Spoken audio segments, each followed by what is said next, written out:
S ಎಲ್ರಿಗೂ ನಮಸ್ಕಾರ. ನಿಮ್ಮ ಅನುಪ್ರಭಾಕರ್ ಮುಖರ್ಜಿ ಮಾಡುವ ನಮಸ್ಕಾರಗಳು. ಹಾಗೆ ಎಲ್ರಿಗೂ ಇವತ್ತು ಅಂತಾರಾಷ್ಟ್ರೀಯ ಯೋಗ ದಿನಾಚರಣೆ ನಡೆಸ್ತಾ ಇದೀವಿ. ನಿಮ್ಮೆಲ್ರಿಗೂ ಈ ಒಂದು ಕಾರ್ಯಕ್ರಮಕ್ಕೆ ನೀವೆಲ್ಲರೂ ಬಂದು ವೀಕ್ಷಿಸಿದ್ದೀರಾ, ಸೊ ಅದಕ್ಕೆ ಧನ್ಯವಾದಗಳು. ಶುಭ ಕೋರ್ತಾ ಇದ್ದೀನಿ ಎಲ್ರಿಗೂ.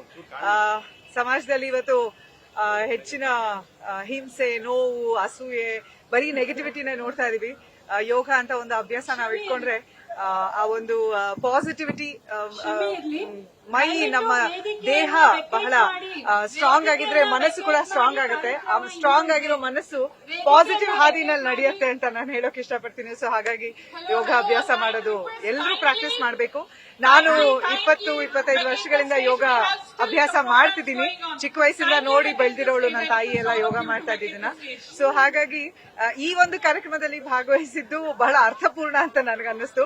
ಸೊ ಆರೋಗ್ಯ ಇಲಾಖೆ ಸಚಿವರಾದಂತಹ ದಿನೇಶ್ ಗುಂಡೂರಾವ್ ಅವರಿಗೂ, ಇಡೀ ಆಯುಷ್ ಇಲಾಖೆ ಎಲ್ಲರಿಗೂ, ಸಿಬ್ಬಂದಿ ವರ್ಗದವರಿಗೂ ನನ್ನ ಕಡೆಯಿಂದ ಅಭಿನಂದನೆಗಳು. ನಮಸ್ಕಾರ. ತಾವು ಚಿತ್ರರಂಗದಲ್ಲಿ ಇದ್ದೀರಿ. ಚಿತ್ರರಂಗಕ್ಕೆ ಒಂದು ಕಪ್ಪು ಚುಕ್ಕೆ ಆಗಿ ದರ್ಶನ್ ಅವ್ರ ಮೇಲೆ ಒಂದು ನ್ಯೂಸ್ ಫಸ್ಟ್ ನಿರ್ಭೀತಿಯಿಂದ ನಿಮ್ಮ ಪರವಾಗಿ.